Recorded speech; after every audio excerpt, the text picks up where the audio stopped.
Hello, Seiiti Arata. To stay poor, you only need to do 3 things. Criticize meritocracy, hate money, and believe that credit and money are the same thing. Let's break it down. You have to learn more about meritocracy by reading a book called Winning by Jack Welch, particularly the chapter on differentiation. It's quite simple. The top 20% of workers, they do great. They help the company. Therefore, they get rewards, they get promotions because they are producing more value. The middle 70% are good, but they don't really stand out. So they need help to be improving more. So they get some training. This will help them to move up. They're having the opportunity to grow. Now, the bottom 10% are not doing well. And it is better for them and for the whole team that they leave. This will keep the company strong. Meritocracy means rewarding the best, helping others to get better if they want, and making some tough choices for everyone's good. Now, what do you think of that? Do you think meritocracy is unfair? It would be unfair to be comparing the performance of different people, particularly where there is a big, a wide social gap. But real meritocracy is about comparing people in the same situation, like you and your neighbor Bob. You both come from similar backgrounds. You work in the same place. If Bob works harder, he will get promoted. That is meritocracy. It is about fair rewards for the hard work given the same conditions. I'll be talking more about this in a few moments, but let's first take a look at the other 2 things you have to do to be poor. The second one is hating money, or basically saying that money is not important. This is just like saying that you don't want something because you can't have it. Deep down, wouldn't it be great to pay your bills easily to support your family? However, saying that you don't care about money, that you hate money, is easier. It feels good. Makes you feel superior, like an enlightened being. But if you think about it, money is just a tool. When you earn it, when you use it right, well, it can really make your life and other people's lives, people who you love, much better, right? Seeing money this way will change how you feel about it. It is not about loving money. Please, that's very important. That's not what we're talking about here. It's not about loving money, but it is about knowing the value of money, what it can do for you. And lastly, not knowing what money really is will keep you poor, particularly not understanding the big difference between money and credit. Now, this third part of our conversation is more complex to explain. Therefore, I'm going to save it for the end. Understanding these 3 mistakes is crucial. So let's go to take a look at the meritocracy in more detail. This is mistake number 1. You are poor because you don't understand what real meritocracy is. There are people who often say meritocracy is not real. It's quite common to find some internet comments these days with irony saying, oh, come on, what an idiot. He believes in meritocracy. Ha ha ha ha. Basically, what these people are arguing is that meritocracy is unfair because take a look at the extremes. Imagine a rich kid who had an amazing education, had all the resources, and compared to a kid from a poor background. Now, you know what? Yes, this is true. This is unfair. Unfortunately, if you compare somebody with elite training and opportunity, compare that with somebody without it, with lack of resources, chances are the first one will likely do better. In this case, people are very different. However, this is not meritocracy, at least not in the sense that we're talking about here. Everybody agrees that a big social gap is a problem. It will lead to issues. But once again, this is not what meritocracy is about.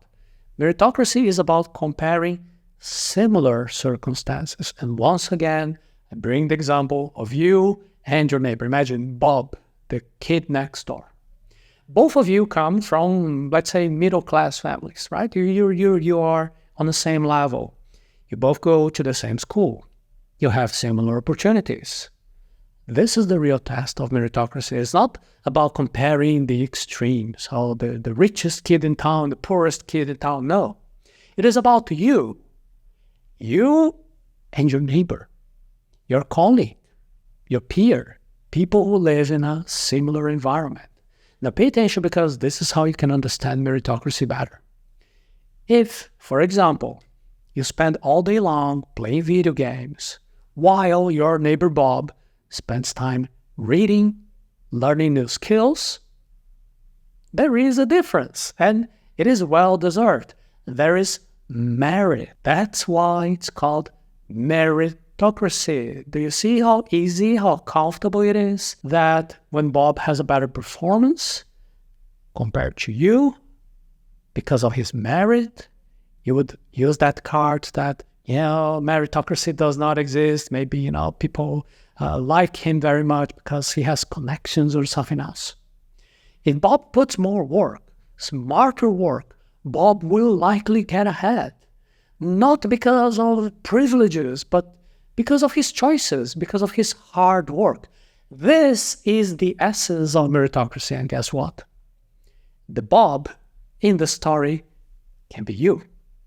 Meritocracy rewards effort and skills, not background or financial status. I'll give you a real example.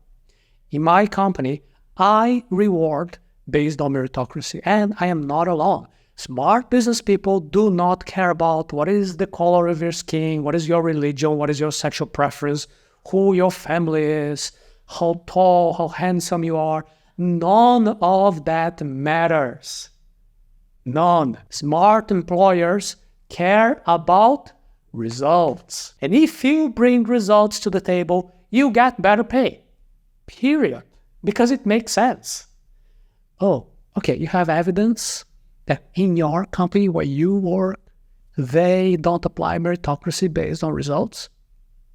Can you objectively say there are people in your company who depends who their grandfather is or whatever, they have privileges, they're getting ahead because they're friends with somebody? Well, in that case, and it does exist a lot, in this case, you should quit. You should get a job in a different company.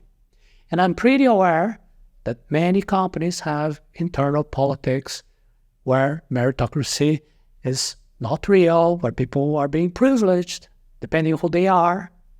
It's not every company that really applies meritocracy the way we're describing here. However, we exist. Just try to find us. You may still argue that, you know all the companies around. You've been everywhere. Nobody follows meritocracy, at least in your field of work. That they only promote workers based on personal privilege rather than the quality of the work, of the output. Well, this can also happen. In this case, the work that you are doing is considered a commodity. It doesn't really matter how hard you try, because, even if you try your best, the quality of your work is standardized. It's going to be always the same, more or less. So be very careful, because this type of work eventually will be automated. However, if you really make a difference in your work, for example, if you close more sales than anybody else in your sales department, for sure you will be recognized. Sharpen your skills. Become a good professional, and you will be hired and valued accordingly. However, you will only have the motivation to do this, because it will take a lot of work, to have more skills, once you really understand the value of money. This is mistake number 2. You hate money, and you don't even know why. Let's change a little bit the subject. Do you know what misogyny is? Misogyny is hate against women. Often it comes from men who have not learned to be confident and capable of healthy relationships. But there is also misandry, where some women increasingly dislike, hate, criticize men. Both reflect a human tendency to reject what we struggle to achieve. This is a little bit like the story of The Fox and the Grapes by Aesop. You know that story? The fox saw some juicy, delicious-looking grapes, jumped to try to catch them, and failed. And then it went away, saying, actually those grapes, they're probably sour. Who cares about them? When something is hard to get, we pretend we never wanted it. Now think about money. Saying that you hate money might be like that fox dismissing the grapes. Deep down, you might actually want to have more money. Imagine being able to easily pay your bills and support your family. Most people would find that idea appealing, right? However, rejecting money might feel easier than facing the challenge of earning it. You see how easy it would be to just shrug and say, who cares about money? I don't care about money anyway. This is why understanding your thoughts, your emotions about money, this is so important. And you can see a special class on this when you go and visit the link arata.se/money taboo. If you find yourself dismissing the value of money, just stop for a moment. Ask yourself why. It might be a defense mechanism. It is easier to say that you don't care about money than to admit that you want it, but you find it hard to achieve wealth. Recognizing this can change how you feel about money. You see, here you would recognize that not wanting money is actually about the effort and the challenge of achieving it. Acknowledging this can really help you approach the topic of money differently. Now, please pay attention. This is not about loving money. And that, by the way, that is a terrible idea. It will lead to lots of problems.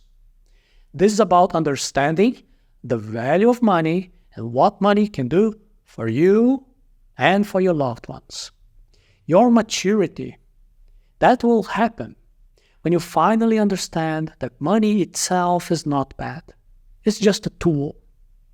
When money earned through hard work, it is something that will give you better life for you, for your family. Understanding your feelings about money, that's the first step towards using it wisely.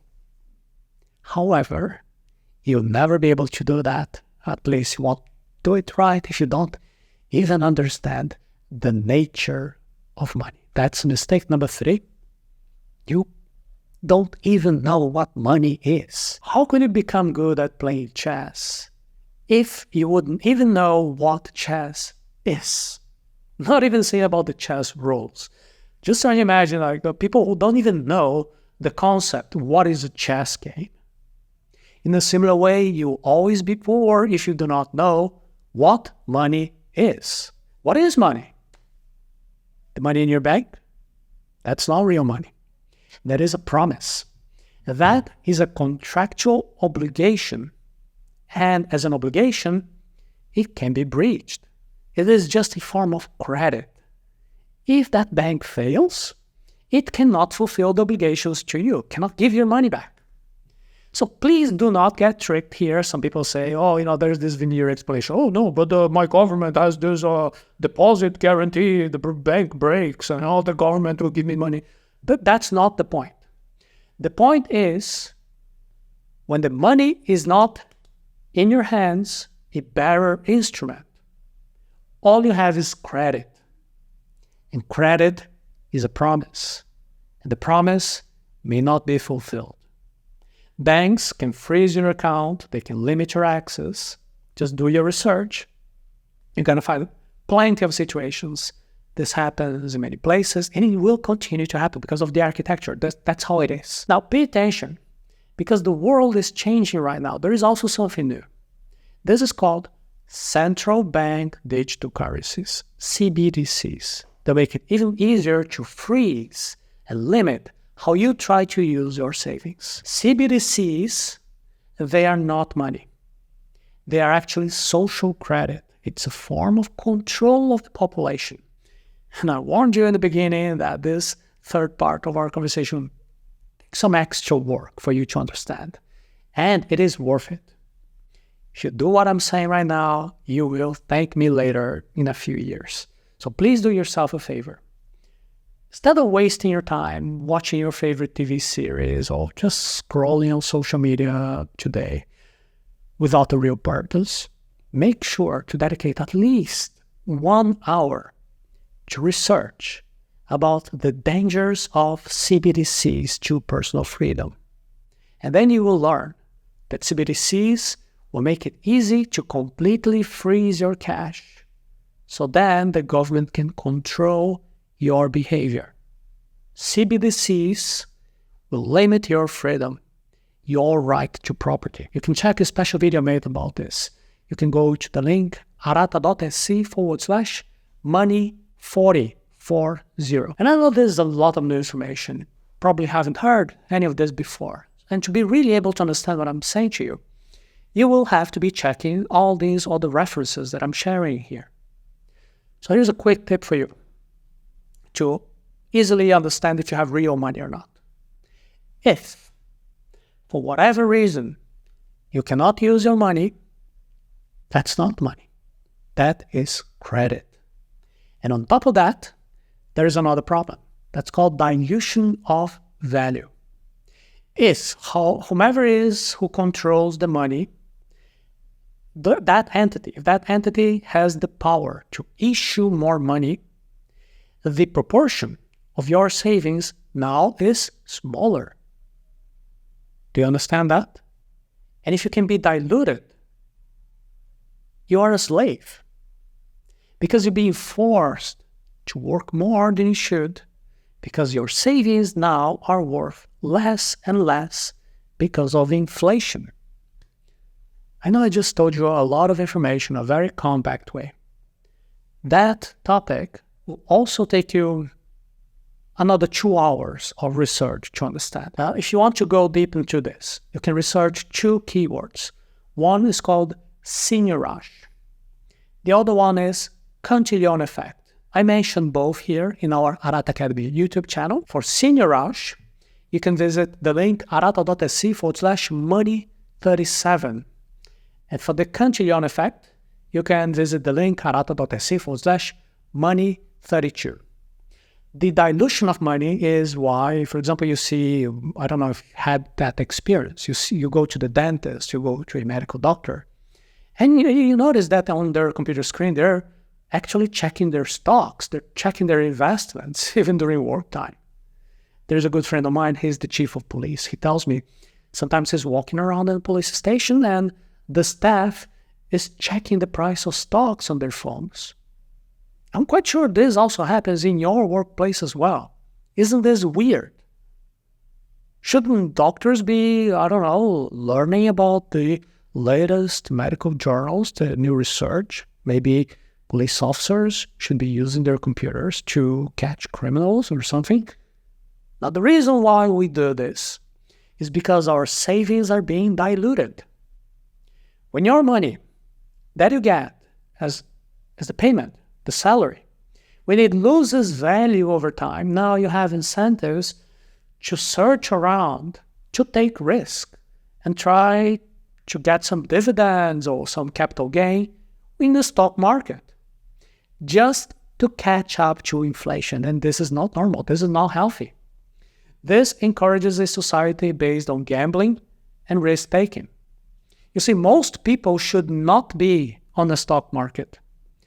Most people should just be focused on their day professions and then have some family time afterward. I made a video about this. That's Money28. arata.se/money28. Understanding all of this is not something quick. This will take you hours and hours of study.